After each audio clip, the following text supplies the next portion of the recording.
ये कहानी शुरू होती है 2017 के अंदर। हमारा मेन कैरेक्टर अपनी बीवी के सामने खड़ा था। हमारे मेन कैरेक्टर का नाम है यानमू। उसकी बीवी कहती है, यानमू पैसे बाहर निकालो, मेरा भाई एक गाड़ी खरीदना चाहता है। वो यानमू को एक अजीब तरीके से ऑर्डर दे रही थी और यानमू उसके सामने सर झुकाए खड़ा था। उसके हाथों में कुछ कागज थे। यानमू हिम्मत जुटाने के बाद कहता है, मेरे पास और पैसे नहीं है। और ये बात सुनकर उसकी बीवी जोर से चिल्लाती है, क्या कोई पैसे नहीं है? तुम्हारे इस महीने की सैलरी कहाँ है? पैसे नहीं है सुनने के बाद वो अपनी जगह से उठ जाती है। वो कहती है, क्या मैंने तुम्हें ये नहीं कहा था कि उन पुरानी चीजों के साथ जाकर पेंशन के लिए अप्लाई करो? वो शायद उसके पेरेंट्स के बारे में बात कर रही है। फिर वो उसके जेब में हाथ डालती है और जब वो देखती है कि उसकी जेब खाली है तो उसके मुंह पर जोरदार चमाटा मार देती है। थप्पड़ मारने के बाद वो कहती है, रबिश, पैसे कहाँ पर है? तुमने पैसे कहाँ पर छुपाए हैं? बाहर निकालो। यानमू हंसते हुए कहता है, पैसे? तुम दोबारा से पैसे के बारे में पूछ रही हो? उसकी बीवी एक पानी का गिलास उठाकर उसको फेंक कर मारती है। वो जाकर सीधा उसके सर पर लग गया। लगने के बाद जब वो नीचे गिरा वो कंच का गिलास टूट गया। उसकी बीवी फिर से चिल्लाकर कहती है, तुम एक लूजर हो और तुम्हारी इतनी हिम्मत, मेरे सामने हंस रहे हो, तुम एक असली लूजर हो।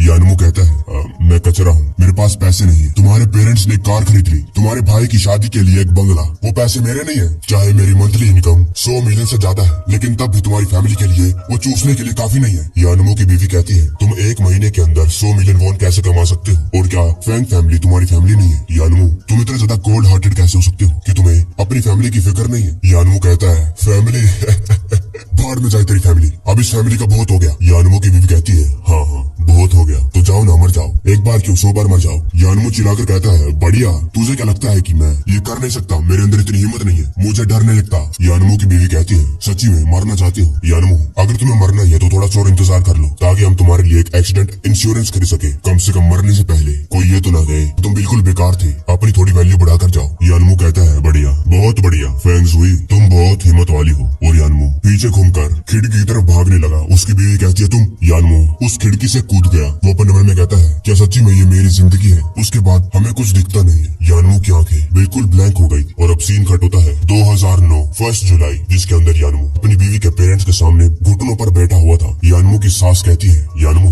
तुम एकदम से अपने घुटनों पर क्यों आ गए हो? यानमू का साला कहता है, हा, हा, हा, लगता है ये तुम्हारी फैमिली का कोई ट्रेडिशन है कि दरवाजे से आते ही घुटनों पर आ जाओ। यानमू वहाँ पर अपने घुटनों पर था। एकदम से उसे कुछ रियलाइज होता है। वो अपने मन में कहता है, मैं चौंक चुका हूँ, मैं जिंदा हूँ। यानमू की सास कहती है, तुम जिंदा हो या मर चुकी हो? ऐसे पागल होने की एक्टिंग मत करो। यानमू कहता है, मोम। यानमू की सास कहती है, कौन है तुम्हारी मोम? ब्राइड प्राइस में 40,000 और डालो, तब जाकर तुम क्वालिफाइड होगे कि तुम मुझे मदर कह सकते हो। यानमू कहता है, आपने कहा ब्राइड प्राइस? यानमू अपने मन में कहता है, ये तो वही दिन है 8 साल पहले का जिस दिन मैंने फेंग जुइली को प्रपोज करा था। यानमू की सास कहती है, 4 लाख। तुम इसके बारे में इतना क्यों सोच रहे हो? यानमू खड़ा होने लगता है और वो कहता है, मैंने इसके बारे में सोच लिया है। यानमू अपने मन में कहता है, मेरी पिछली लाइफ में मैं इस खून चूसने वाली फैंग फैमिली में घुस गया था। यानमू खड़े होके कहता है, एग्री। यानमू की होने वाली सास खुश हो गई। वो कहती है, क्या तुम एग्री करते हो? यानमू चिल्लाकर कहता है, एग्री मेरा पिछवाड़ा। यानमू अपने मन में कहता है, अब मैं पास्ट में आ चुका हूँ तो मैं दोबारा गलती कभी नहीं करूंगा। उसकी सास खड़ी हो जाती है। वो कहती, क्या ये तो क्या बात कर रहा लिटिल ब्रैट, क्या जो मेरी बेटी है 1 मिलियन वर्थ भी नहीं करती? और यानमू की जो बीवी थी वो भी बस उसी को देख रही थी। यानमू कहता है, या तो तुम्हारे कान खराब है या फिर सर, ये जो ब्राइड प्राइस है उसके लिए मैं एक सिंगल रुपया भी नहीं दूंगा। जो यानमू की बीवी थी वो कहती, यानमू तुम ऐसा कैसे कर सकते हो? यानमू उसकी तरफ चलने लगा। वो कहता है, क्या मेरे बारे में? 1 मिलियन? क्या तुम्हारी माँ अपनी बेटी को बेच रही है या फिर उसकी शादी करवा रही है? यानमू की बीवी कहती है, लेकिन ये इतना आसान नहीं था मेरे पेरेंट्स के लिए मुझे रेस करना, और क्या उन लोगों को थोड़ा ब्राइड प्राइस नहीं मिलना चाहिए? यानमू कहता है, और तुम मुझे क्या दे सकती हो? एक लूजर ब्रदर जिसे बस पैसे चाहिए। और ये बात सुनकर उसका जो साला था वो कहता है, यानमू साले लूजर किसे कह रहा है? यानमू उसकी तरफ देखकर कहता है, तू एक लूजर है, दूसरों के फेंके हुए टुकड़ों पर पलता है और कुछ नहीं करता। वो यानमू को गाली देते हुए उसकी तरफ उसे मारने के लिए बढ़ता है। यानमू अपने मन में कहता है, तुझे क्या सच्ची में लगता है कि पिछली बार की तरह मैं तेरे साथ फाइट नहीं करूंगा? यानमू उसे जमीन पर पटका देता है और उसके सर को अपने हाथ से जमीन पर प्रेशर दे देता है। जो यानमू की सास थी वो कहती है, ब्रैट तू ये क्या कर रहा है? वो तेरा होने वाला साला है। यानमू कहता है, साला? कौन सा साला? कौन सी फैमिली? अभी मेरी शादी नहीं हुई है और ना ही ये मेरा कोई साला है और ना ही ये मेरी कोई फैमिली है। अब से मेरा इस फैमिली के साथ कुछ लेना देना नहीं है। यानमू की होने वाली बीवी कहती है, यानमू क्या हमारी जो रिलेशनशिप है इतने में पैसे वर्थ नहीं करती? यानमू कहता है, क्या तुमने इसके बारे में सोचा है? आखिरकार मेरे पेरेंट्स ने कितनी ज्यादा मेहनत करी है $500,000 को इकट्ठा करने के लिए, सोच कर देखा कभी? यानमू अपने मन में कहता है, मेरी पिछली लाइफ के अंदर इस ब्राइड प्राइस को इकट्ठा करने के लिए मेरे फादर, उनके पास कोई चॉइस नहीं थी होप के अलावा। उन्होंने जाकर एक लॉटरी टिकट बाय करी। उन्होंने नहीं सोचा था कि वो $500,000 जीत जाएंगे, लेकिन वो बेहोश हो गए बोनस की वजह से। यानमो वहाँ से जाने लगा और जाते हुए कह जाता है, तुम्हें एक कैश काउ की जरूरत है, मेरी नहीं। कैश काउ यानी बस पैसे निकालते रहो। यानमो बाद में एक जगह जाता है, वो कहता है यही वो सही लॉटरी है और मेरे फादर फर्स्ट प्राइज जीतने से बस एक ही प्लेस दूर रह गए थे। उस लॉटरी का जो नंबर था वो बिलियंस में था और मुझे अच्छे से याद नहीं। और यानमो वहाँ पर जाकर एक लॉटरी खरीद लेता है, जिसके बाद वो अपने डैड को देखता है। वो साइड में होकर छुप जाता है। उसका डैड कहता है, अभी मुझे लगा कि मैंने अभी मेरे बेटे को देखा है, क्या वो आज फैन के घर पर नहीं गया? लगता है मुझे चीजें दिखने लग गई है। यानमो अपने मन में कहता है, लंच खत्म हो गया, लगता है अब की बार भी डैड ने अच्छे से लंच नहीं करा। यानमो का डैड उस लॉटरी को खरीदने के बाद प्रे करने लगा। वो कहता है, अगर मैं इस बड़े प्राइज को जीत गया तो मुझे यानमो के जो ब्राइड प्राइस है उसके बारे में चिंता करने की जरूरत नहीं। हे भगवान, अब की बार लॉटरी मुझे जीतनी ही है। यानमो ये बात सुनने के बाद अपने मन में कहता है, डैड आज से मैं आपको और मोम को कभी भी सफर नहीं करने दूंगा। तब इसके सामने एक विंडो पॉप होती है और वो यानमो को कांग्रेचुलेशन कहती है कि होस्ट ने सक्सेसफुली बाउंड कर लिया है eye of the lord god system के साथ। और उसे एक टास्क दिया जाता है जिसके अंदर उसे 100 मिलियन वोन एसेट इकट्ठा करने हैं, खुद की एक इंडस्ट्री बनानी है। और उसे करने के लिए उसे मिलते हैं सिर्फ 24 घंटे, जिसमें से उसके 3 घंटे पहले ही वेस्ट हो चुके हैं और अब उसके पास बचे हैं 21 घंटे। और अगर उसने ये टास्क कंप्लीट नहीं करा तो उसकी जिंदगी जा सकती है। यानमो शॉक हो गया। वो कहते हैं, ये क्या है? यानमो अपने घर पर आ जाता है। यानमो अपने हाथ को देख रहा था जिसके ऊपर eye of the lord god system का जो निशान था बन गया था। यानमो कहता है, सिस्टम, इसने कहा कि मेरे पास बस अब 21 घंटे बचे हैं अपनी जिंदगी के। ये क्या मजाक है? अभी भी तो मुझे अपनी एक नई जिंदगी मिली थी। तब इसको कुछ आवाज आती है। कोई कहता है, तुम ये क्या कर रहे हो, मुझे छोड़ो। यानमो कहता है, ये आवाज तो मैंग याओ की है। भागते भागते वो उसके घर की तरफ बढ़ने लगा। मैंग याओ, क्या हो गया? मैंग याओ और वो बचपन के दोस्त थे और वो उसके लिए अपनी बहन की जैसी थी। पिछली लाइफ के अंदर जो मैंग याओ की मदर थी, उसको कई लोगों ने महजोंग गेम के अंदर चीट करके $500,000 जीत लिए थे। जिसके बाद मैंग याओ मेरे घर पर आई रहने के लिए। और उस टाइम पर जब मैं फैंग हाउस पर गया था, उसी वजह से मैं मैंग याओ के फोन उठा नहीं पाया था। और बाद में मैंने एक बात सुनी कि वो लोग उस पैसे को रीपे नहीं कर पाए और उन लोन शार्क्स की वजह से उन लोगों को सुसाइड करनी पड़ी। लेकिन इस लाइफ में मैं अब की बार उसको जरूर प्रोटेक्ट करूंगा। वहीं दूसरी तरफ उस लड़की को 2 लोगों ने पकड़ रखा था। वो कहता है, चिल्लाओ चिल्लाओ जितना तुम्हें चिल्लाना है, मैं भी देखता हूँ कि तुम्हें बचाने के लिए कौन आने वाला है। वहाँ पर एक और बंदा खड़ा था जिसके हाथ में फोन था। वो कहता है, तुम किसे फोन करना चाहती थी? यानमो को। तभी एकदम से वहाँ पर यानमो आकर पहले वाले बंदे को मुंह पर मुक्का मार देता है। यानमो कहता है, उसे छोड़ो। मैंग याओ यानमो को देखकर उसके गले लग जाती है। यानमो कहता है, मैंग याओ क्या तुम ठीक हो? मैंग याओ कहती है, ब्रदर यानमो। और वही दूसरा बंदा वो खड़ा हो जाता है। वो कहता है, डैम, साला किसकी इतनी हिम्मत जिसने मुझे मारा? लगता है तुम और जिंदा नहीं रहना चाहते। मैंग याओ कहती है, ब्रदर यानमो पीछे देखो। यानमो उस बंदे का हाथ पकड़ लेता है और कहता है, तुम अपने आप को वो जी हेवनली फादर्स कैसे कह सकते हो इतनी ज्यादा घटिया स्किल्स के साथ? वो बंदा कहने लगता है, मेरा हाथ छोड़ो छोड़ो, दर्द हो रहा है, प्लीज छोड़ दो। तभी दूसरा बंदा चाकू निकालकर कहता है, बास्टर्ड, तेरी इतनी हिम्मत मेरे भाई को चोट करता है, लगता है आज मुझे तुझे खत्म करना होगा। यानमो कहता है, तुम यहाँ पर पैसे के लिए आए हो है ना? अगर तुम लोग एक कदम भी आगे रखोगे तो तुम्हें तुम्हारे पैसे कभी नहीं मिलेंगे। वो बंदा कहता है, तुम्हारे पास पैसे हैं? उस बंदे का साथी कहता है, भाई जरा इसको देखो तो एक बार, ये तो खुद फटीचर गरीब बंदा है और बॉस को इतनी जोर से पैसे भी नहीं चाहिए। चाकू वाला बंदा कहता है, बच्चे क्या तुझे मालूम भी है $500,000 कितने होते हैं? और क्या तू सच्ची में इतने सारे पैसे दे सकता है? यानमो अपने 3 उंगलियां दिखाते हुए कहता है, 3 दिन और मैं तुमसे वादा करता हूँ कि मेरे पास होंगे तुम्हें देने के लिए $500,000। वो बंदा कहता है, हाँ, और मेडिकल एक्सपेंसेस भी होंगे जो तुमने ब्रदर लाओजी के साथ किया है और उसके ऊपर प्लस 1 लाख इंटरेस्ट। और अगर 3 दिन बाद भी तेरे पास कोई पैसे नहीं होंगे तो ये लड़की अपने कर्जे को भरेगी, मैं इसे ले जाऊंगा।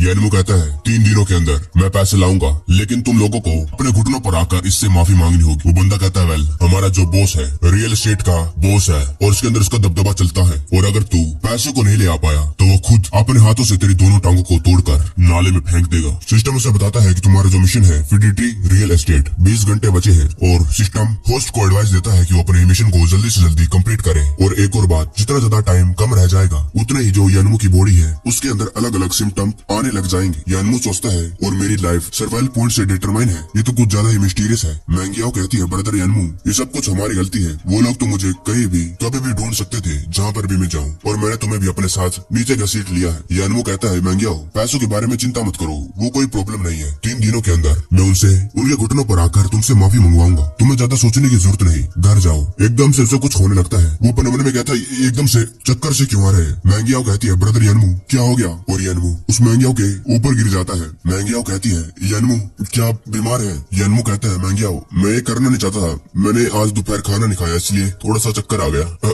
मैं जाता हूँ कुछ खाना खाने के लिए। यानमू अपने हाथ को देखता है जिसके अंदर था वही निशान आई ऑफ लॉर्ड सिस्टम का। वो अपने मन में कहता है क्या इसी के बारे में ये सिस्टम कह रहा था जितना टाइम कम रह जाएगा अलग अलग सिम्टम आने लगेंगे। इसका मतलब ये सिस्टम सच्ची मेरी जान ले सकता है। वो इन दूसरी तरफ फैंग फैमिली, अभी के लिए हम इनको यानमू की सास साला ऐसे कहेंगे क्योंकि अभी हमें इनके नाम मालूम नहीं। यानमू की सास कहती है अभी तक उसने तुम्हारे फोनों का जवाब नहीं दिया। वो कहती है नहीं अभी तक नहीं। और जो उसका पापा था वो कहता बेकार, यूजलेस थिंग, बेकार, यहाँ तक कि तू एक आदमी को कंट्रोल भी नहीं कर सकती, तुझे पालने का क्या फायदा हुआ। वो उसे थप्पड़ मारने वाला होता है। जो उसकी माँ होती है वो कहती है लाओ फेंग इतनी भी क्या जल्दी है, कि तुम्हें ऐसा नहीं लगता यानमू के साथ आज कुछ अजीब चीज हो रही है, कुछ तो अलग है। वो कहता है हाँ कुछ तो गलत है आज। पहले तो वो बहुत ज्यादा कुत्ते की तरह लोयल था जायजू के लिए, मतलब उसकी बीवी के लिए, उसके पीछे पीछे चिपक जाता था, कुछ भी करने को कहो कर देता था। आज एकदम से वो बदल कैसे गया। फिर वो दोनों एक साथ कहते हैं कहीं ऐसा तो नहीं कि यानमू अमीर बन गया हो, है ना। उसका फादर अपनी बेटे का हाथ पकड़ते हुए कहता है जायजू तुम्हारी खुद की खुशी के लिए वहाँ पर खुद जाओ पर्सनली, कहीं किसी और ने उसको तुमसे छीन तो नहीं लिया। वही उसका फादर अपने मन में कहता है अगर वो सच्ची में अमीर बन गया है तो फिर हम जो ब्राइड प्राइस है उसको और बढ़ा देंगे और उसके सारे के सारे पैसों को अपना कर लेंगे। और फिर उसकी माँ कहती है हाँ हाँ जाओ जाओ, तो आखिरकार क्या हुआ है। वो कहती है ठीक है मैं अभी जाती हूँ। वो अपने मन में कहती है यानमू के पास पक्का ही कुछ न कुछ तो है जिससे वो ब्राइड प्राइस दे सकता है। वो हमेशा मेरे लिए कुछ न कुछ चीजें खरीदता रहता था, उसने पहले कभी मेरे साथ ऐसा नहीं करा। वहीं दूसरी तरफ यानमू कहता है ये लो थोड़े से फ्रूट खाओ। तभी घंटी बजती है। मैंगियाओ कहती है मैं दरवाजा खोलने के लिए जाती हूँ। ये तो सिस्टर जू है। वो अंदर आती है और चिल्लाकर कहती है यानमू मुझे साफ साफ बताओ। यानमू कहता है तुम यहाँ पर क्या कर रही हो, अब हमारे बीच में कोई रिश्ता नहीं है। क्या मैंने तुम्हें साफ साफ ये पहले बता नहीं दिया, और या फिर तुम्हारी जो लालची माँ है अभी भी मेरे पैसों के पीछे पड़ी है। वो कहती है नहीं ऐसी कोई बात नहीं है यानमू, तुम मुझे बताओ क्या तुम किसी और के चक्कर में पड़ गए हो। पहले तो तुम ब्राइड प्राइस देने के लिए तैयार थे लेकिन एकदम से तुमने अपना माइंड बदल लिया। यानमू कहता है नहीं लेकिन ये इम्पॉसिबल है हमारे बीच में, हमारा रिलेशनशिप बहुत ज्यादा लंबा चला है और फाइनली इसीलिए मैं तुम्हें एक एडवाइस देता हूँ जितना जल्दी हो सके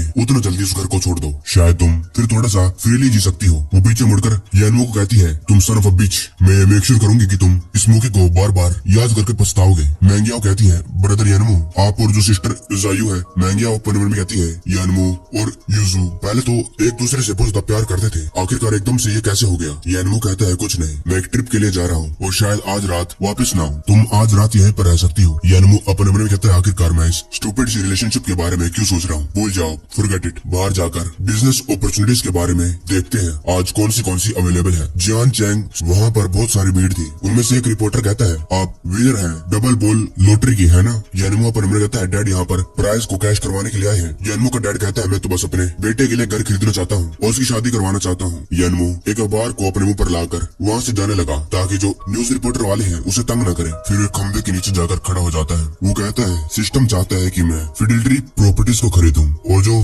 फिडेलिटी रियल एस्टेट है वो सच्ची में मोस्ट कन्वीनियंट बिजनेस है इन्वेस्ट करने के लिए। और अभी के टाइम पर कोई भी फ्यूचर के बारे में नहीं सोच रहा आखिरकार कितना ज्यादा फायदा हो सकता है, क्योंकि किसी को नहीं मालूम आखिरकार फ्यूडा की लोकेशन कहाँ पर होने वाली है। लेकिन किससे मालूम था कि फ्यूचर में आगे जाकर लार्जेस्ट बिजनेस कैपिटल जियानजान सिटी की यहाँ पर होने वाली है। और अगर मैं इस फ्यूडा को टेक ओवर कर लूं तो आने वाले कुछ सालों में मैं जिंगचियान का रिचेस्ट मैन हो जाऊंगा। दैट्स राइट, ये जगह ये जमीन मेरी बिजनेस की शुरुआत है, मेरी अपॉर्चुनिटी पैसा कमाने की आने वाली है। ये है फिडेलिटी रियल एस्टेट। 9:20 वहाँ पर कई सारे लोग थे। यानमू कहता है फिडेलिटी ग्रुप बैंकरप्ट हो गया था, है ना, लेकिन यहाँ पर इतने सारे लोग क्या कर रहे हैं, क्या इसका मतलब किसी ने ये अर्ली स्टार्ट कर दिया। फिर से यानमू के दिल के अंदर दर्द होने लगा। वो कहता है मेरा दिल, अगर मुझे बैंक से पैसे निकालने के लिए नहीं जाना पड़ता तो मेरा बहुत सारा टाइम वेस्ट नहीं होता। तब एक बंदा यानमू के पीछे था, वो कहता है साइड हट जाओ, बैनर यहाँ पर आ गया है। यानमू कहता है तुम लोग कौन हो। वो एक वर्कर कहता है यंग मैन हम यहाँ पर स्ट्राइक पर हैं, हमें अभी तक हमारी तनख्वाह नहीं मिली है, 6 महीने से ज्यादा का टाइम हो चुका है। यानमू कहता है ये तो एक कॉमन बात है, कंस्ट्रक्शन साइट ऐसे ही डिले करती है, लेकिन तुम लोग इतनी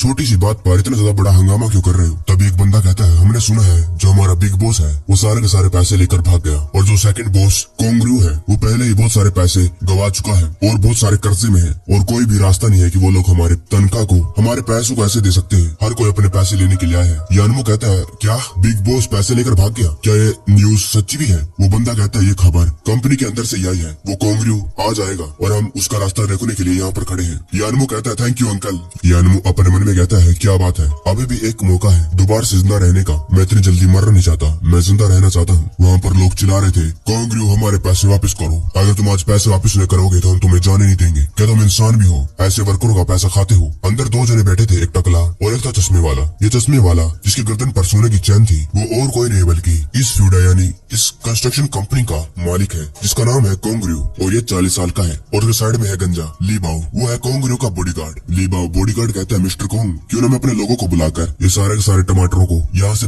सबक सिखाकर दफा कर दूं।